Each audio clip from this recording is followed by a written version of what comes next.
제가 요즘 유튜브를 해요. 그래서 설교하는 걸 다 녹화해서 올리는데 구독자가 안 늘어서 고민입니다. 예. 알아서 검색해 보세요. 예, 광고하기는 그렇고.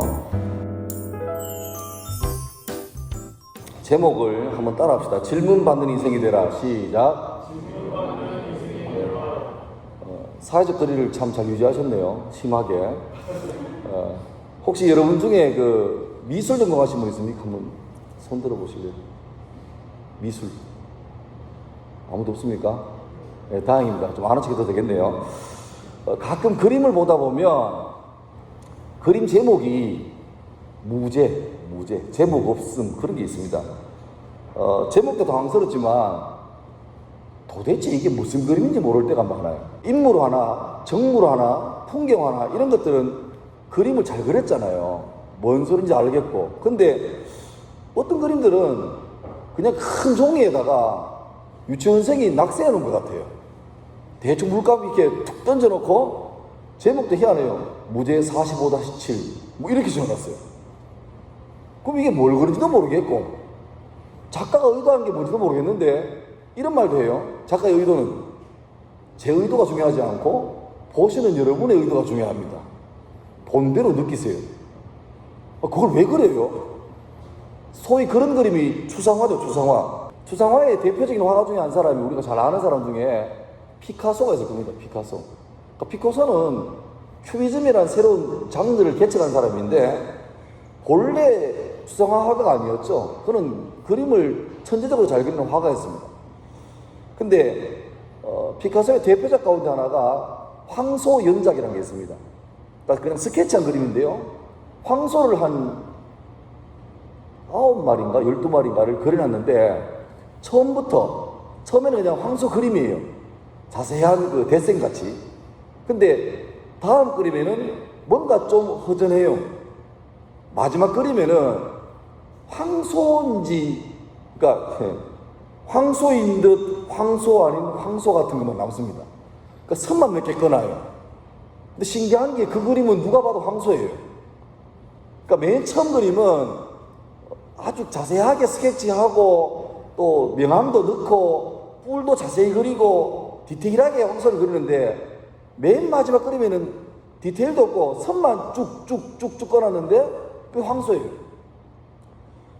내가 그 그림 보고 놀랬던 게 야, 피카소 천재가 만든 게 맨 처음에는 황소를 우리 눈에 보이는 대로 다 그린 거죠. 그게 그림입니다. 근데 고민하는 거죠. 이 그림에서 뭔가를 빼도 황소의 본질이 남는 게 뭘까를 빼가기 시작하는 거예요. 그래서 나중에 마지막 그림은 전부 다 빼고 선만 몇 개 그렸는데 그 그림 속에 황소가 황소되게 하는 본질 이게 다 들어있는 거예요. 제가 미 양해를 좀 구합니다. 저는 주로 청소년 사역을 하는 사람인데 청소년 사역 가면 숙명이 있습니다. 뭐냐 하면 반드시 설교를 웃겨야 돼요. 안 웃기면 애들이 듣지를 않아요. 특히 중학생은 들어먹지를 않아요. 그래서 계속 웃겨야 돼요. 약간 강박이 있습니다. 그러니까 설교보다도 설교 앞에 들어갈 조크를 더 신경 쓰고 있고 어떻게 얘기를 더 재밌게 할까 하다 보니까 청소년 설교도 약간 말이 좀 더 험하기도 해요. 그러니까 여러분보다 야 뭐 이런 게 험하고. 근데 제가 청년부 설교 받았을 때 너무 고마웠어요. 아, 좀 편하게 하겠구나. 그러니까 굳이 안 웃기려고 하고 혹시 여러분 중에 제가 온다 했을 때 아, 또 재밌겠네 이런 생각하시는 사람도 곤란합니다. 그러니까 학교에서 채플 하다 보면 막 30분 40분 열심히 설교해요. 그러니까 학교 채플은 진짜 선교지입니다. 선교지. 그러니까 5%밖에 예수 안 믿어요. 근데 5%도 예수를 잘 믿는 열심당원도 아니고 태어나 보니까 엄마가 집사야 뭐 이렇게 해서 할 수 없이 종교의 자유를 보장받지 못하고 그냥 교회만 다니는, 교회 잠깐 갔다가 노래방 가고 그런 애들이 많기 때문에 설교를 해도 다 설명해야 돼. 삼손이 손이 3개가 아니란다부터 해가지고 설명을 다 해. 삼손 설명하면 또 반드시 그 헐크가 나와야 되고 그 헐크인데 성경에 나오는 헐크가 삼손이란다 이러면서 또 삼손이 샘소나이트고 별 설명을 다 해서 그러니까 여러분은 그냥 삼손 하면 알잖아요. 그러니까 학교 설교는 30분 40분에서 진짜 하고 싶은 말 5분도 못해요. 근데 그렇게 해야 애들이 마치고 나올 때 제보고 한마디 합니다. 교회에서는 목회자가 설교하고 내려가면 성도가 예의상이라도 목사 오늘 설교 은혜 받았습니다 하잖아요. 학교는 은혜란 말을 모르니까 이런 말을 해요. 좋았어요? 이런 거예요.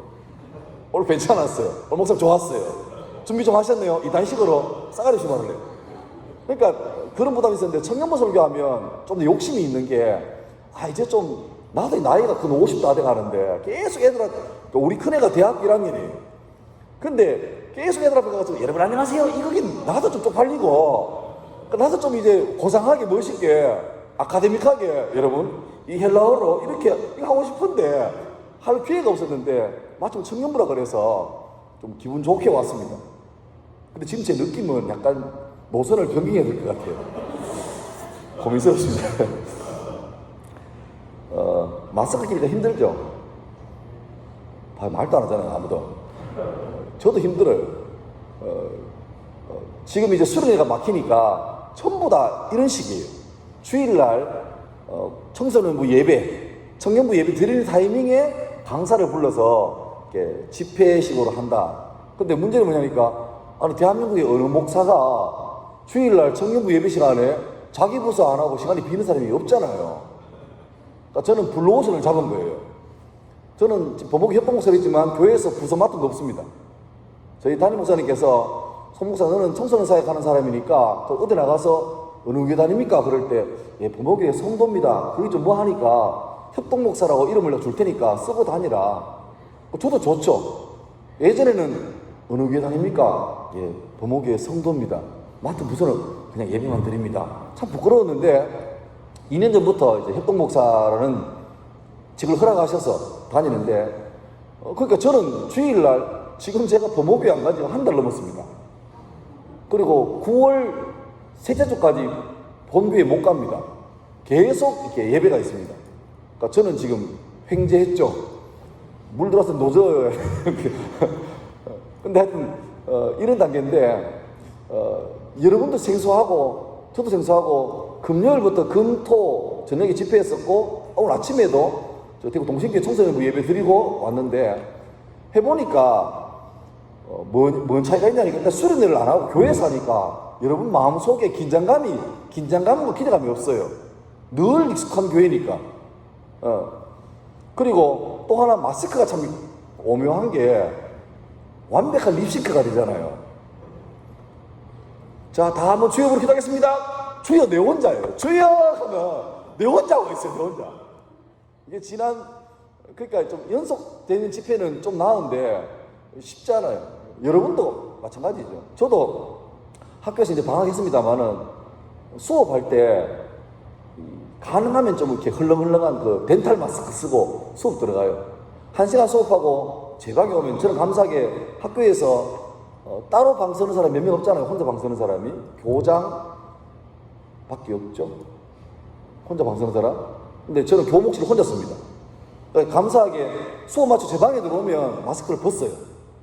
벗고 있다가 또 수업하면 또 끼고 나가야 되죠. 근데 놀라운 사실은 1시간 수업하고 마스크 벗어놨다가 한 2시간 쉬다가 다음 수업하러 들어가려고 마스크 끼는 순간 이 마스크에서 똥내가 나요. 못 쓰겠어요. 1시간 동안 막 말할 때 모르겠는데 벗어놓고 잠시 있다가 쓰면 그래요. 그러니까 여러분 만약 마스크 쓴 채로 찬송도 열심히 하고 막 기도도 통성기도 열심히 하고 하면 일단 호흡곤란도 오고 또 하나들은 굉장히 근데 누굴 욕하겠습니까? 네 냄새인데 자기 속에서 나온 냄새 누굴 욕합니까? 힘든 줄 아는데 그래도 앞에 쓴 사람 얼마나 외로울까 생각하고 좀 반응해 주시기 바랍니다. 예, 계속 얘기합시다. 예. 그러니까 피카소 같은 경우에는 참 천재가 맞는 게 황소 중에서 황소를 황소되게 하면 딱 그것만 딱 남기고 나머지는 다 과감하게 생략할 줄 알았습니다. 그 사람 그림 보면 사람 같은데 사람 아닌 게 많아요. 사람 맞아요. 근데 얼굴 모양과 몸 모양이 반대로 꺾여 있고 근데 그래도 누가 봐도 사람은 사람이죠. 물리학자였던 토마스 윌슨이라는 사람은 생각의 탄생이라는 책에서 이런 말을 했습니다. 그러니까 이런 얘기를 청소년부에서 못한다고요. 학자들 얘기를. 애들은 이러면 끝나요. 들으세요. 나는 내가 관찰하고 생각하는 것 중에서 가장 중요한 한 가지 요소를 제외하고는 모두 다 버린다. 그러니까 자기가 생각하는 중에서 제일 중요한 핵심가치 하나만 놔두고 나머지 다 버린대요. 그러니까 피카소로 적용하자면 황소를 생각하면서 황소를 황소되게 하는 가장 본질적이고 중요한 것이 뭔가를 고심했겠죠. 그러니까 그림을 잘 그리는 게 천재가 아니라 이런 생각을 하는 게 천재인 거예요. 그 고민. 그림의 기술은 다 있겠죠. 근데 누가 더 그림을 그리면서 깊은 생각을 하느냐가 천재를 구별하는 겁니다. 그렇게 생각하니까 본질이라는 것을 다 버려버리고 정말 중요한 본질만 딱 남겨놓으니까 그게 선 몇 개 끊었지만 그 스케치가 몇백억이 나가는 가치를 가진 그 명작이 되는 거죠. 한 김에 철학 얘기 좀 합시다. 우리 들어봤을 법한 고대 철학자 플라톤이라는 사람이 했던 유명한 말 중에 하나가 이데아라는 거 들어보셨죠? 설교시간에 말하기 좀 애매하지만 만약에 이데아가 뭐냐 하면 우리가 지금 이 땅에서 보는 모든 건 다 허상이래요. 그림자래요. 성경 얘기는 아닙니다. 예를 들면 여러분 저게 뭐죠? 의자죠. 여러분 앉아있는 것도 의자죠. 그럼 왜 이것도 의자고 그것도 의자예요? 모양도 다르고 크기도 다르고 다 달라요.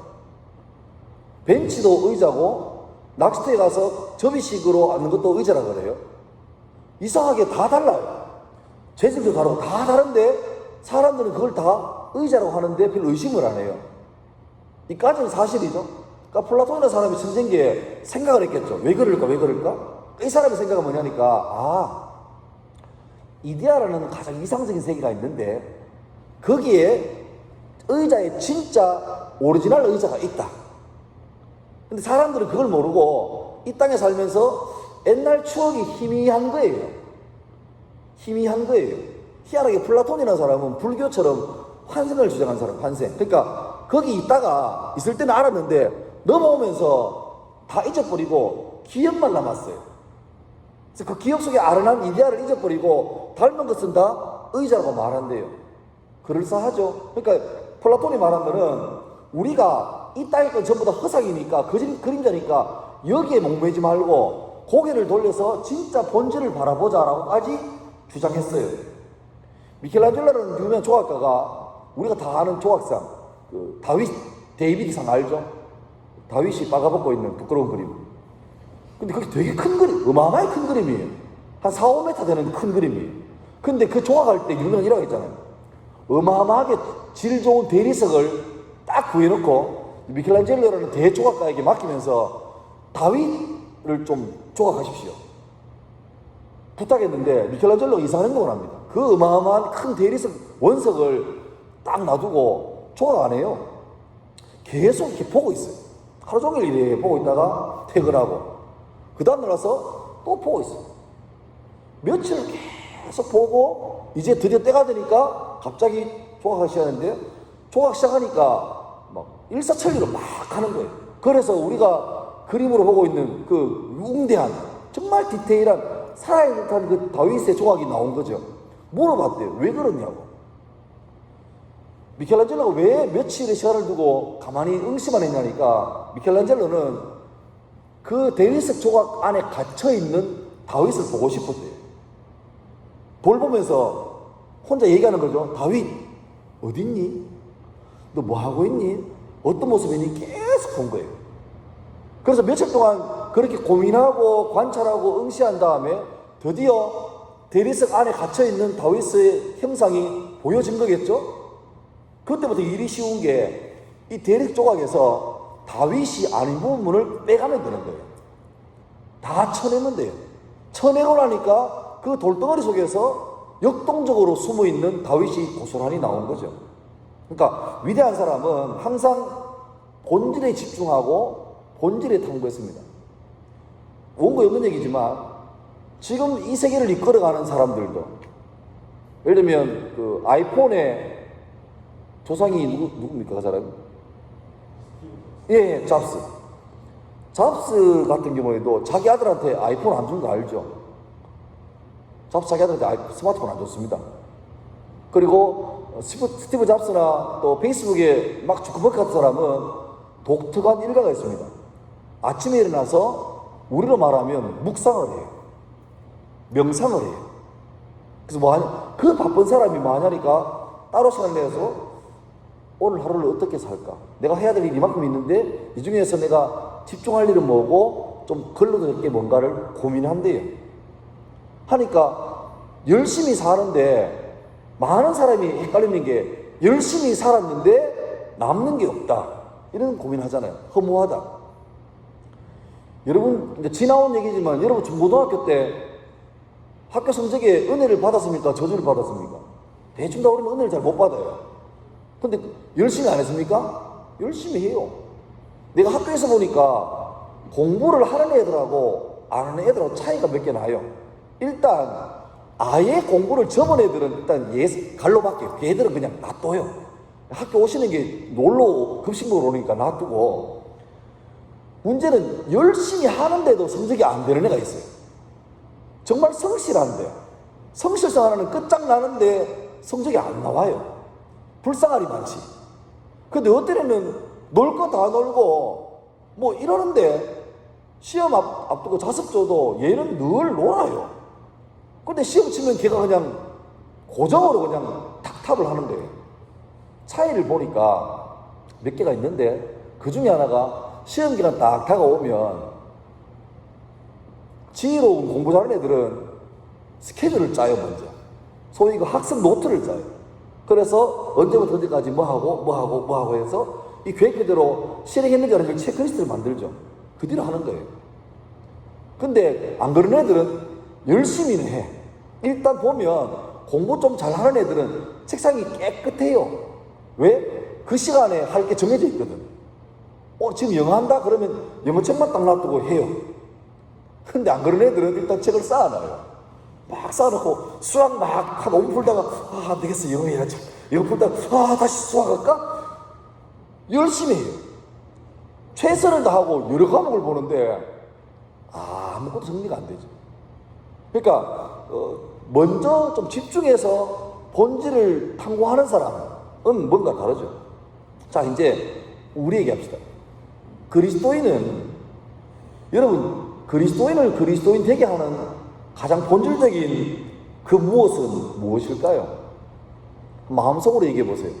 어떤 사람은 믿음, 뭐 어떤 사람은 사명, 어떤 사람은 뭐 사랑, 많겠지만 저는 오늘 그 중에 이 가치관에 관한 말씀을 좀 하고 싶습니다. 제 경험인데요. 예전에 여름, 겨울 수련회 집회 가면 소위 이제 그 강사로 부르는 그 교회 목회자한테 일종의 그 요청을 좀 받죠.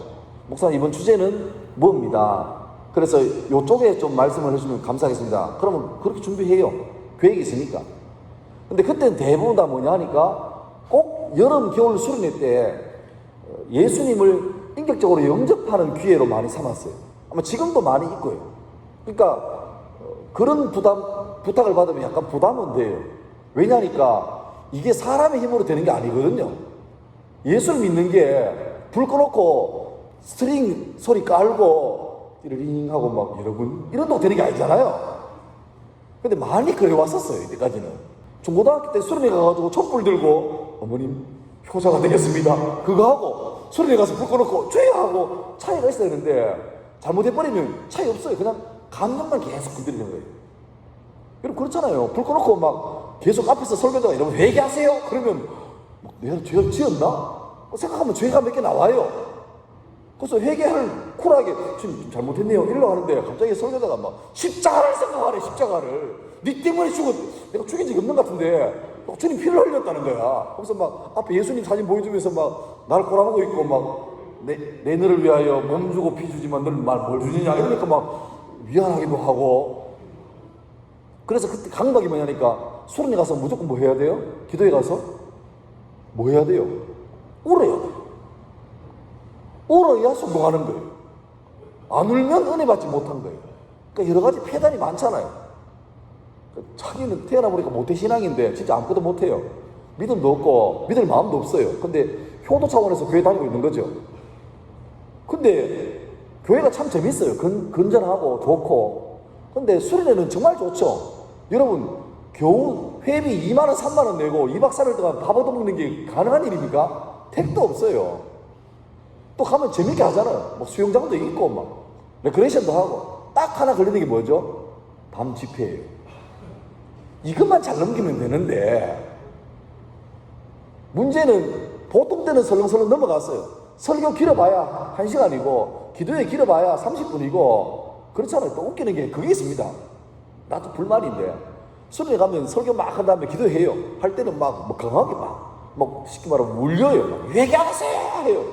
그럼 회개를 충분히 해야 되는데 한 15분 회개하세요 하다가 갑자기 뛰어 하고 막 약간 조울증 같지 않습니까? 방금 주여 나는 내리는데 할 때 옆에서 막 싱싱싱 이거. 근데 웃기는 게 대부분의 청년들 청소년들 따라해요. 막 진짜 죄인입니다 죽여주시옵소서 하다가 막 천국에서 하고 막 냉장고 팔고 뭘 팔고 막 난리가 나요. 그러니까 저는 가끔씩은 좀 인터벌을 울 사람 울게 놔두고, 예? 저끼리 옆방 가서 뛰는 자들인데 아직 기도를 하고 있는데 그걸 기계적으로 딱 끊어가지고 지금부터 뜁시다 하고 막 이게 노래만 챔피언이 아니지 그 싸이 콘서트가 똑같은 거예요. 그런 걸 보면서 고민스러운 게 그때는 옛날에는 하여튼 수련회가 무조건 예수 영접 눈 감으세요. 가슴에 손을 얹고 절 따라하세요. 하나님 저는 죄인입니다. 어디서 와서 어디 했거든요. 근데 저도 했지만 제 마음속에 한 가지 좀 이렇게 고충이 뭐냐니까 이렇게 해서 한 명이라도 예수를 믿게 되는 것은 참 감사한 일인데 너무 기계적인 게 아닐까. 그리고 더 큰 문제가 뭐냐니까 이제 어지간한 교회는 다 그랬어요. 이미 작년에도 영접했는데 원래 또 영접해야 돼. 또 이번 겨울에 또 영접할 거야. 영접을 몇 번씩이나 해요. 몇 번씩이나. 주님이 들어갔다 나갔다 있는데 다시 나가래. 왜? 영접해야 되니까 다시 나갔어요. 그래서 주님 저는 죄인입니다 하고 이렇게 하는 거예요. 근데 그건 괜찮은데 영접하는 게 다시 말하면 이제 생명으로 태어나는 거잖아요. 애가 새 생명으로 태어났어요. 요한복음 1장 12절 영접하는 자 곧 그 이름 있는 자에게는 하나님의 자녀가 되는 권세를 줬대요. 자녀가 됐어요. 그러면 그걸로 끝나나요? 아니에요. 더 중요한 건 그 다음이에요. 자녀로 태어났으면 자녀다운 자녀로 살아가야 돼요. 하나님이 기뻐하시는 청소년, 청년으로 자라가야 돼요. 하나님 기뻐하시는 인생을 살아야 돼요. 그게 가치관이에요. 그런데 우리는 그건 잘 안 건드리고 무조건 태어나기만 하래요. 일단 물론 급한 분이 있습니다. 평생을 예수 안 믿다가 병상에서 곧 임종하시는 분한테는 성숙 이런 거 필요 없어요. 일단 예수 믿게 해야 돼요. 숨 넘어가시는 분 가슴을 치면서 영접해라, 따라해라 해가지고 시켜야 돼요. 그러면 특수한 상황인데요. 근데 우리 같은 경우는 영접했고 했으면 이제는 주님의 자녀다운 자녀로 자라가는 게 정말 중요한데 의외로 많이 그 설교의 비중을 보면 이 성숙, 가치관은 잘 안 다루고 계속 이제 이것만 다룹니다. 그러니까 제가 어느 순간부터 이 불균형을 보면서 이제 한국교회가 규모도 크고 참 좋은데 왜 욕을 들어먹을까? 물론 여러분 착각하지 마세요. 복음은 본래 세상에서 환영받는 게 아닙니다. 본래 욕 들어먹어요. 성경 보면 몇 번이나 너희가 복음과 함께 고난을 받으라라고 세트 메뉴로 정해놨습니다. 예수 잘 믿으면 세상이 좋아할 것 같죠? 절대 안 그렇습니다. 싫어해요. 극혐해요. 역사를 봐도 복음이 세상 앞에 존경받고 찬란하게 칭찬받을 때 없었습니다. 잠깐 그러다가 또 돌았어요. 그러니까 본래 그래요. 근데 또 하나 요즘 같은 경우는 뭐가 문제냐니까 예수 믿는다는 사람이 솔직히 말하면 예수와 믿는 사람들이 생각하는 상식에도 못 미치는 행동할 때가 많거든요. 그러니까 욕 들어먹는 거예요. 기본 상식이 안 돼. 매너도 없어. 자기밖에 몰라. 자기밖에 몰라. 참 고민스러워요. 지하철에서 출퇴근할 때 피곤하게 다 있는데 거기 와가지고 노방정도 하시는 분 있죠. 대구는 그나마 별로 없는데 서울은 굉장히 많아요. 물건 파는 사람 지나가면 전도하는 사람 지나가요. 제가 2주 전에 교도소에서 출세했습니다. 볼펜 하나 사요. 2,000원입니다. 막 자는 척하고 있어. 그럼 내 앞에 놨다가 다시 가져가죠. 그러면 잠시 뒤에 휴대용 스피커 들고 찬송가 나오면서 한 사람이 지나가요. 예수를 믿으세요. 그러면 사람 생각할 때 물건 강매하는 사람하고 복음 강매하는 사람하고 같은 급으로 취급해요. 근데 약간 생각이 좀 복잡해요. 저는 그분들의 열심을 알아요. 저도 옛날에 그런 걸 해봤었어요. 옛날에 93년, 4년 그때 저 대학교 초창기 때 영남대학교 노천광장 앞에 있잖아요. 사거리인가 있잖아요. 거기에서 노천광장 동아리방에서 전기 빼와가지고 기타 치면서 그때 영남대학교가 2만 명이잖아요. 그때가 주간야간 교대하는 제일 많이 지나가요. 거기에서 기타 치면서 찬송을 부르는데 이렇게 돌려가는 찬송 말고 그냥 바로 스트레이트 예수 믿으세요. 당신은 지금 어디로 가나요? 했어요. 그러는 사람들의 용기 대단한 거예요. 여러분은 그렇게 전도해본 경험 있습니까? 그냥 주워주면서 네 주일을 시간 되면 교회 올래? 이게 다 아닙니까? 그것도 대단한 거예요. 그러니까 그런 분들의 용기 대단한데 문제는 그게 좀 때와 장소를 또 다른 사람을 배려하는 그게 필요한데 이분들이 열심은 참 좋지만 그 열심히 다른 사람에게 눈살을 찌푸리게 해서 오히려 복음 때문에 고난받는 게 아니라 예수 믿는 사람의 잘못된 행실 때문에 고난을 자초하는 경우가 되게 많죠. 왜 그럴까 해보니까 예수 믿는 사람다운 가치관이 없어요. 거듭나서 너무 좋고 뜨거운데 이 뜨거운 걸 다른 사람 전해야 되는 사명은 맞아, 이해해요. 근데 그 사명을 좀 매너 있게 그 사람을 사랑하는 마음으로 그렇게 하는 게 너무 안 배웠으니까 부족한 거예요. 요즘 제가 가까이 지내시는 분 중에서 신천지 관련 사회 가시는 분이 꽤 있습니다. 그분들은 상담도 많이 하시는데 신천지를 지금 대구만 해도 대구의 한 30% 이상이 탈퇴했대요. 신천지의 대부분은 청년입니다. 그리고 들어보니까 남녀 비율이 2대 8이래요. 여청년이 압도적으로 많대요. 근데 문제는 이번에 이 일 겪으면서 그들이 메시아로 믿던 이만희가 구속되는 걸 보고 그들의 온갖 이상한 것들을 보면서 깨달은 거죠. 그래서 나왔는데 문제는 교회를 못 가겠대요. 왜냐니까 교인들이 신천지에서 왔다 그러면 일단 다 이 교회도 안 그래요? 입구에 빨간 글자로 신천지 출입금지 딱 걸어놨어요. 자기는 나왔는데 나왔다고 말해도 에이 또 나왔다 구라치는 거지 원래 거짓말 잘하잖아 이래 되니까 이 사람들이 신천지에서 나왔는데 교회를 못 가는 거지. 왜냐니까 성도들이 기존 교인들이 신천지에 미혹돼가지고 속은 사람 불쌍한 사람이잖아요. 근데 그들 대할 때 긍휼한 마음이 되는 게 아니라 어떻게 해요? 원수로 보는 거예요. 물론 그렇게 또 속여서 오는 사람이 있기 때문에 조심은 해야 됩니다만 우리 마음을 한번 좀 고민을 해봐야 될 것 같아요. 우리가 어떤가 우리 마음이 나는 예수 믿는 사람다운 이 가치관으로 살고 있는가를 좀 고민해 봐야 될 것 같아요. 그리스도인이란 그리스도 때문에 사는 사람, 그리스도를 추구하는 사람, 그리스도를 드러내는 사람이에요. 그러면 여러분은 그리스도인 맞습니까? 그러니까 예수를 구주로 믿고 새로운 생명으로 거듭나서 태어났습니다. 응애 출발했어요. 근데 거기서 머물러서는 안 되죠. 여러분 조카가 아무리 볼때기하고 요 팔꿈치로 내가 살이 뽕뽕해가지고 너무 귀여운데 안 컸으면 좋겠죠. 근데 안 커봐요. 집안 걱정입니다. 애가 너무 천사 같은데 17살인데 천사 같아요. 똥 싸고 있고 말도 못하고 옹알이 하고 있어요. 그게 귀엽겠습니까? 귀여운 때가 있지만 그때 지나면 나름 애 크는 것처럼 사춘기도 겪고 반항도 하면서 어떻게 해요? 성숙한 사람으로 커가야 되는데 영적도 마찬가지, 영적으로도 태어났으면 실수도 하고 똥도 싸고 많이 해요. 하지만 그러면서 점점 더 실수를 줄여가고 또 방향을 찾아가면서 기도하고 은혜 받으면서 올라가야 되죠. 그래서 귀엽고 예수를 닮아가는 사람, 그게 진짜 그리스도인이에요. 그러니까 찐 그리스도인이 있고 이미테이션 그리스도인도 많아요. 예수를 믿는다 그러는데 아무리 봐도 아직 영적인 신생아밖에 안 돼. 근데 문제는 그 신생아가 성장할 마음에 뭐라 그러지? 그게 없는 거예요. 생각이 없어요. 그냥 이게 좋은 거야. 나는 거듭났으니까 천국에 갈 거니까 요 정도가 됐대요. 그러면서 그리스도에게 올리라는 게 아니라 거듭났으니까 됐고 일단 적당하게 너무 심하게 예수를 믿지도 않고 그렇다고 교회에서 발 빼지도 않고 애매하게 그걸 뭐라 그러죠? 분산 투자라고 그러죠. 분산 투자. 계란을 나눠 담으라. 그래서 예수 믿는 교회에 한 발, 세상에 한 발. 왜냐니까 신앙하고 세상이 같은 길로 안 가거든요. 나누어져요. 우리는 청년들은 매 순간마다 선택의 기로에 놓입니다. 요즘 알바 자리 귀하죠. 얼마 전에 아는 분이 카페 하는데 알바 냈대요. 사람이니까 그 알바를 내니까 사흘 만인가 100명이 몰렸대요. 근데 그 중에서 놀랍게도 미스 대구 미도 있고 유학 갔다 온 카페 알바가 유학이 왜 필요해요? 미스 코리아가 카페에서 뭐 하겠습니까?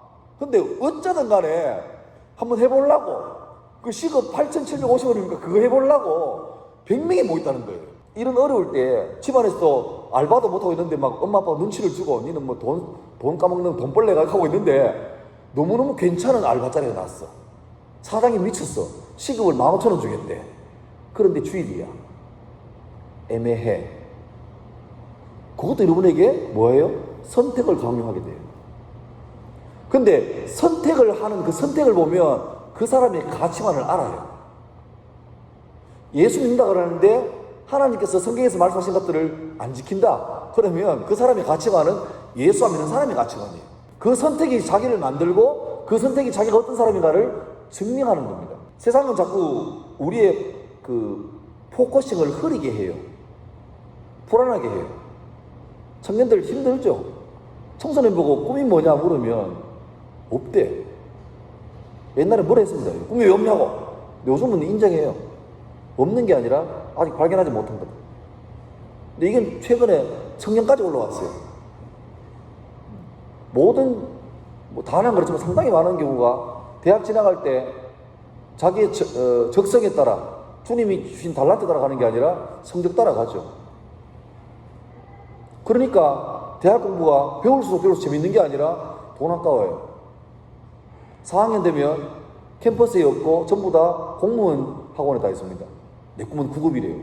처음부터 공무원이 꿈이면 대학 갈 때 행정학과를 가야죠. 그리고 그 공무원도 자기의 적성 따라서 가는 게 아니라 어떻게 합니까? 사회가 힘드니까 안정직으로, 안전빵으로. 교수도 마찬가지예요. 옛날에 벤처 이런 유행 불 때 워낙 우리나라 경기가 올라갈 때 그때 선생님 하면 남들이 욕했습니다. 선생질 하나 그랬어요. 선생질 하나. 지금 내보다 한 10년 정도 위에 선배들 학교에 같이 근무하시는 선배 교수들 보면 이런 얘기 합니다. 자기 과에서 막 다 뭐 코롱, 뭐 쌍용 이런 데 다 불려가고 오갈 데 없는 사람들 걔들이 학교 왔대요. 다 기업 가고 여 떨어지고 저 떨어진 과에서 거의 막 바닥 끼는 사람들이 학교 왔대요. 근데 아직 그분들은 연금 따박따박 쌓아가면서 정리까지 가는데 그때 잘 나갔던 스카우트 간 사람은 전부 다 중간에 명퇴당해가지고 치킨집 하고 있답니다. 그러니까 시대가 어려워, 경기가 어려우면 안정직, 공무원, 국무원, 교사 같은 이쪽으로 인기가 높고 시대가 좋으면 이런 건 인기 없고 어떡합니까? 막 주로 이렇게 벤처 같은 거, 스타트업 같은 거, 이게 인기 있죠. 이게 왔다 갔다 해요.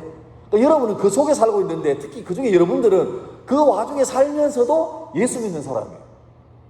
그러니까 우리가 교회에서 들은 바로는 하나님이 각자에게 준비하신 좋은 선한 길이 있대요. 그 선한 있대요. 그걸 따라가면 된대요. 그렇게 들었는데 내가 현장에서 듣는 메시지는 그런 말도 안 되는 소리예요. 문과 가면 요새 문송한 시대입니다. 왜 문과를 가냐는 거예요. 취업 안 된대요. 어떡하죠? 우리 집 다 문과인데. 그래서 관계없이 되는 대로 가요. 자, 그래서 열심히 해서 좋은 데 취업했어요. 공기업 취업했다 쳐요. 그러면 그 취업에서 출근하는 게 어떨까요? 모르겠습니다. 여러분 부모님 이제 아직 현재 계시죠? 만약에 아버지 어머니가 직장 다니시면 월요일 아침에 출근할 때 어떤 모습으로 출근하던가요? 출근할 때 막 월요일이다 일하러 가야지 이래 갑니까? 퇴근할 때도 막 이야 오늘도 열심히 했다 자 화이팅하고 내일도 가자 이래 됩니까? 아 월요일이네. 근데 그때 여러분이 뒤늦게 일나가지고 잘못 바라보고 에이 잘됐다 하면 어떡하면 아버지가 니 똑바로 안 하나? 내가 누구도 믿고 생각하는데 어이구 지금 속에 천불 난다. 아버지가 출근하시는 게 사명을 이루러 가기 위해서 신나게 가든 가 아니면 막 죽지 못해 가든가요. 그렇죠. 대부분 그럴 거예요. 근데 문제는 그 피곤한 일이 남 일이 아니라는 거예요. 여러분에게 닥친 일이에요. 왜냐하니까 사명 따라 안 살면 돈 벌러 사는 거예요. 우리 아들 우리 애들 결혼 시집 장가가기 전까지 붙어 있어야 돼, 직장에. 그래서 한몫 때리내고 끝내야 되지. 그래서 뭐 죽지 못해 하는데 힘들지. 근데 사명 따라 살면요, 돈 따라 사는 게 아니라 사명 따라 살면 재미있어요. 약간 자뻑이지만 저는 재밌습니다. 여러분, 이 나이에 여학생들하고 친구처럼 지낼 수 있는 직업이 뭐가 있습니까? 벌써 17살 고등학교 1학년은요 우리 집 애보다 나이가 어려요. 근데 애들이 말합니다. 내가 학교에서 이제 명칭이 뭐 목사님, 선생님, 종교과니까 종교쌤, 목사쌤, 교목님, 교목사님 뭐 별짓 다 하는데 이런 말 해요. 애들이 내 나이 때 깜짝 놀래요. 아버지보다 많대 내가. 근데 자기 아빠는 늘 컨셉이 주말 되면 러닝 입고 반바지 입고 소파 앉아가지고 텔레비 틀어놓고 신문을 보고 있대요. 그 다른 거 뭐 채널도 뭡니까? YTN, TV조선. 그 다른 거 틀면 좀 봐요. 니 공부했나? 성적 해가지고. 그러니까 뭐 집에서 아빠를 싫어. 제일 힘들 때가 주말에 늦게 잠자고 일어났는데 집안이 조용해. 엄마 시장 갔고 뭐 언니 공부하러 갔고 집에 그 넓은 거실에 아빠랑 딸 둘이 있어. 아빠하고 딸이 그렇게 어색한 사이입니까? 근데 그렇게 적막해요. 아빠도 어쩔 줄 몰라요. 할 말이 없어요. 할 말 없으니까 내 성경 얘기하고 자기 친구 딸 얘기하고. 그러니까 딸도 아빠랑 그 아름다운 시간을 못 누리고 어떻게 합니까? 피하는 게 상책이죠. 방에 가서 뭐 합니까? 유튜브 봅니다. 그러니까 그런 악순환이 어쩌면 우리가 선택하는 그 선택이 많은 경우가 그리스도인답게 선택 못하면 우리 앞에 그 악순환이 훤하게 보입니다. 평생을 직장생활 하는데 그게 신나는 게 아니라 힘든 거예요. 저는 월요일 아침에 신나요. 재밌어요. 애들은 죽을 맛이에요. 학교 오는데 교문 통과하면 좀비처럼 들어와요. 싫잖아. 그래서 가능하면 좀 학교 좀 빨리, 요즘은 좀 코로나 때문에 게으른데 보통 때는 빨리 갑니다. 빨리 가서 교문에 가 있어요. 동네들 인사합니다. 어서 와라. 야, 얼굴이 난리 났네. 뭐 이러고 막. 이렇게 저는 약간 츤데레니까 저도 이렇게 아름다운 말, 행복한 이런 말 잘 못해요. 그냥 뭐, 아이고 얼굴이 장난이네 하고 뭐 이렇게 하면 애들이 뭐 왜 그래 하고 막. 그게 에너지죠. 근데 그럼 좋아요. 또 어떤 애들은 또 저를 또 반가워해주고 저 멀리서 막 하이파이브 막 해주고. 요새는 내가 먼저 내면 안 돼요. 성추행으로 걸립니다. 그녀가 낼 때까지 저는 내면 안 돼요. 가만히 있다가 내면 이렇게. 그러니까 나는 학교 가는 게 재밌어요. 수업이 재밌고 기대가 되고. 그러다 보니까 1년 지나서 수업 평가하잖아요. 그러면 제 과목은 꽤 좋아요. 놀라운 사실은 그렇게 재밌게 1년 수업하잖아요. 내년 돼가지고 월급을 올려줘요. 한 호봉. 신나지 않습니까? 내가 좋아서 하는데 잘한다고 돈을 더 줘요? 그럼 더 신나겠죠? 더 신나게 하면 내년에 또 돈을 더 줘요. 땡큐지. 이게 선순환이에요. 그런데 반대가 되면 최악이죠. 가기 싫은데. 누가 봐도 김 부장도 이대리도 박 차장도 다 똥심은 얼굴이야. 그러면 누가 좋겠습니까? 평가할 때 안 좋으면 또 관계 틀어지고 인사 정리할 때 그 사람 제일 먼저 날리고 그럼 나가면서 막 내가 니한테 준 게 얼마인데 하고 막 이런 악순환이 되는 거예요. 여러분, 가치관은 참 중요합니다. 오늘 말씀 보세요. 15절 말씀 보시면 너희 마음에 그리스도를 주로 삼아 거룩하게 하고, 그러니까 우리가 거룩함의 능력을 소유할 수 있는 유일한 조건은 그리스도를 주로 삼는 거예요. 근데 이게 명목상의 주인이 되면 안 됩니다. 여러분, 예수님을 주님이라 부르잖아요. 근데 그 이름만 부르면 안 돼요. 삶으로 주인으로 해야 돼요. 난 늘 비유하는데, 아마 지난번에 왔을 때 했는지 모르겠는데, 한국교회 청소년 청년들 신앙 중에 가장 병폐가 뭐냐니까 그거예요. 하나님을 주님이라 불러놓고 실제로 예수님을 대용하는 거는 이거 같아요. 뭔지 알겠죠? 램프의 요정 지니. 지니는 능력 많죠. 근데 누가 주인이에요? 자기가 주인 아니에요. 비비는 사람이 주인이에요. 우리는 예수님을 주님이라 부르면서 실제로 살면서 예수님을 대접하는 걸 보면 내가 주인이에요. 주님은 가만 계시다가 내 삶에 간섭하지 말다가 내가 좀 위험할 때 부르면 오셔야 돼요. 오셔서 요 취업 1차 서류 전형 통과하게 만들어주고 가시면 돼요. 계시면 곤란해요. 가셔야 돼요. 그리고 또 하다가 그 다음에 뭐 면접 볼 때 또 주님 부르죠. 주님 오셔서 면접관들 내 인상을 좋게 보도록 역사하여 주시옵소서. 그렇게도 해요. 은혜를 줬어요? 통과했어요? 그러면 주님께서 야 내가 이렇게 했으면 니도 이제 교회 좀 와라 임마. 뭐 한 달에 한 바퀴 안 오냐 교회를. 민방훈련도 아니고. 근데 부담 주지 마세요. 종교는 많답니다. 이러지 마세요. 하고 돌려보내요.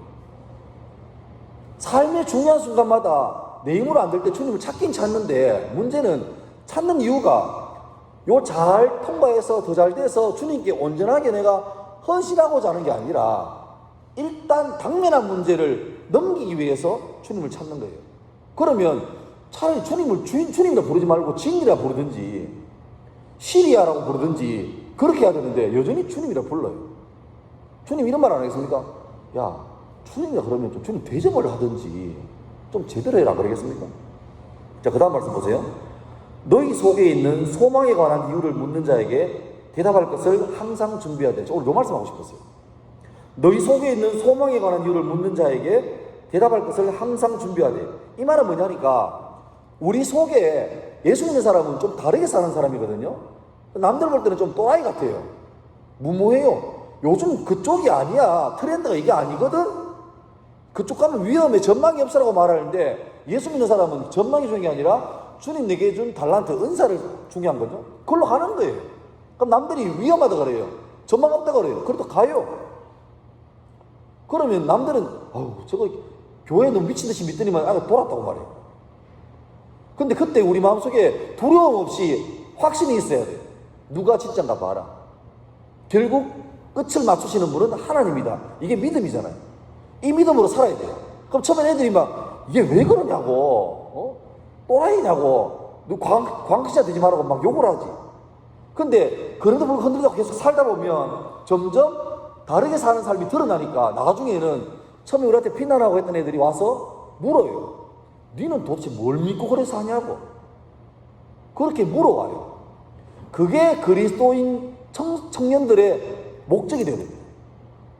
내 삶을 통해 주님을 이용해서 내 삶을 잘 사는 게 아니라 내 삶을 통해서 주님의 살아계심을 내 이웃에게 증명해 보이는 것. 내가 주 앞에 온전히 쓰임받아서 잘 사용되면 세상은 그렇지 않기 때문에 궁금해해요. 우리가 세상을 도발하는 거죠. 와서 물어요. 근데 왜 그렇게 사는 이유가 뭔데? 아니 벌면 널 위해서 해야지 왜 자꾸 주냐고. 왜 그러냐고. 이유가 뭔데? 그럴 때 대답할 것을 항상 준비하래요. 지금 시대는 기독교가 조롱받는 시대입니다. 유발 하라리가 쓴 사피엔스라는 유명한 책이 있죠. 거기에는 이런 말을 해요. 인간의 실존적인 한계와 죽음의 공포가 버무려져서 만들어진 허구의 존재가 신이래요. 그 사람들은 종교인들을 미친 사람으로 생각해요. 그 다음에 그 유명한 찰스 도킨스의 만들어진 신. 그것도 마찬가지예요. 신은 없다. 근데 만들어진 거래요. 이게 지금 베스트셀러가 되고 다 얽히겠습니다. 그런 시대 앞에 여러분이 살아야 돼요. 근데 우리가 믿음에 확신을 못하고 어중간하게 주일날 교회에 오는데 월화수목금토는 똑같이 구분 안 되게 살아가는 그런 삶을 살면 우리한테 물어올 리도 없고 정작 괴로운 건 여러분이에요. 예수 믿는데 되는 게 하나도 없어요. 왜? 안 맞으니까요. 예수 믿는 사람은 예수 믿는 대로 살아야 편해요. 그게 맞아요. 근데 예수 믿는 내 소속은 여기인데 자꾸 딴소리 하니까 내가 괴롭고 주님도 괴로워요. 그래서 딱 접고 와야 되는데 그때 필요한 게 뭐냐? 믿음입니다. 믿음, 확신이. 세상이 우리를 충돌하면 때로 두렵기도 하고 힘들기도 하는데 우리는 세상을 두려워하기는커녕 또 세상이 우리를 두렵게 여기기커녕 우리 세상을 은근히 환영하고 사랑합니다. 그러면서 우리는 많은 사람이 하나님을, 예수 믿으면서도 하나님을 가능성의 존재로 믿어요. 그러니까 복권처럼 하나 걸쳐놓고 보험처럼 걸리면 좋은 걸로. 근데 그런 신앙은 내가 확신하건대, 단언하건대 그런 사람은 절대 그리스도인의 능력을 맛볼 수 없습니다. 하나님께 올인해야 됩니다. 여리고성을 돌 때 하루 한 바퀴씩, 마지막 날 7바퀴씩. 미친 거 아닙니까? 성이 무슨 달서공원도 아니고 얼마나 큰 성인데 그걸 몇 바퀴 돌아요. 근데 그걸 돌면 주님이 무너뜨려 주겠대. 그러면 우리 생각에는 마지막 날 돌 때 한 바퀴 돌면 돌이 좀 떨어지고 2바퀴 돌면 균열이 되고 이래야 되는데 어떻게 해요? 마지막 다 돌고 제사장이 나팔을 불고 백성들이 함성을 지를 그 순간까지 여리고성은 금도 안 갔습니다. 금도 안 갔어요. 우리가 한 80%, 90% 예수께로 가면 뭔가 내 일생에 좋은 일이 생기고 잘 되고 이렇게 돼야 되는데 99%까지 아무 일도 똑같아요. 근데 예수께 100% 테러를 막아놓고 주님께 올인했을 때 그때 비로소 주님이 내 삶을 기뻐하시고 나와 동행하는 증거들이 나타나는데 하나가 겨우 나타나는 게 아니라 광야에서 매일 아침마다 만나가 내렸던 것처럼 여러분이 주님께 완전히 몰입해서 이분을 선택하고 이분이 원하시는 삶을 살기 시작하면 여러분은 매일매일마다 기적이 일상이 되는 삶을 누리는 것입니다. 신학교 가는 소리가 아니에요. 목사가 예배하는 것처럼, 대학생은 강의 들을 때 예배하는 것처럼 강의를 들어야 돼요. 직장에 인턴이라면 어렵지만 인턴하면서 예배하는 것처럼 꼼수 부리지 말고 신실하게 호람되어 하나님 앞에서 사는 것처럼 그렇게 해야 돼요. 보든 안 보든 간에 그렇게 사는 삶을 살아야 돼요. 그래서 우리의 목적은 반드시 우리 주변에 넌 크리스찬, 이 소망의 이유를 모르는 사람이 우리한테 와서 질문하게 해요. 세상의 방법으로 사는 사람이 우리 보고 너무 충격받아서 도대체 너는 뭘 믿고 그렇게 사냐? 너의 힘의 능력의 원천은 뭐냐? 라고 질문을 들어야 돼요. 오늘 제목을 그래서 제가 그렇게 잡았죠. 질문 받는 인생이 되라. 마무리합니다. 예배와 수련회는 다시 내가 그리스도 앞에 서서 그리스도를 통해서 나를 비춰보는 시간이, 내가 주님과 얼마나 같이 잘 맞춰가고 있는가. 근데 많은 경우에 우리의 선택 때문에 어긋나 있습니다. 근데 어긋나 있는 걸 발견하는 건 괜찮은데 그때 어떻게 또 선택하느냐 문제예요. 주님과 나하고 이게 안 맞을 때 많은 사람들이 억지로 주님을 내게로 끌고 옵니다. 주님 왜 이러시냐고, 날 좀 도와달라고. 근데 진짜 정답은 갓난애가 아니라 성숙하고 성장하면 주님이 여기 계시고 내가 여기 있으면 내 몸을 쳤어라도 죽게 복종시켜 나가야 돼요. 그래 가야 예수 믿는 사람다운 삶. 다 없어져도, 소원을 구성하는 게 그림이 다 없어지고 마지막 선 몇 개 남아도 누가 봐도 저 사람은 저 그림은 소인 줄 아는 것처럼, 본 줄 아는 것처럼. 우리가 직장에 연봉 좋은 데 가고 어디 취업하고 어느 겪고 그것보다 중요한 건 내가 여기에 살든 저기에 살든 어떤 모습으로 있든지 간에 나는 그리스도인의 다운 모습을 유지하고 버티고 사는 것. 그래서 많은 사람에게 참된 소망의 이유에 대한 거룩한 의문을 던질 수 있는 사람이 되게 하는 것. 그게 오늘 함께 이 자리에 있는 여러분과 제가 살아가야 될 인생의 방향입니다. 아무쪼록 그런 방향으로. 쉽지 않을 거예요. 그래서 이 공동체가 필요하잖아요. 서로 도와주고 격려하는. 제발 속으로 모였을 때 쓸데없는 얘기 하지 마세요. 누구 봤나 이런 거 하지 마세요. 빨리 서로 생각하고 바로 본론 들어가세요. 나 지난주에 말씀대로 살려고 이렇게 노력했는데 이런 게 있더라. 또 같이 기도했죠. 그러면 공동체가 거룩해지는 거예요.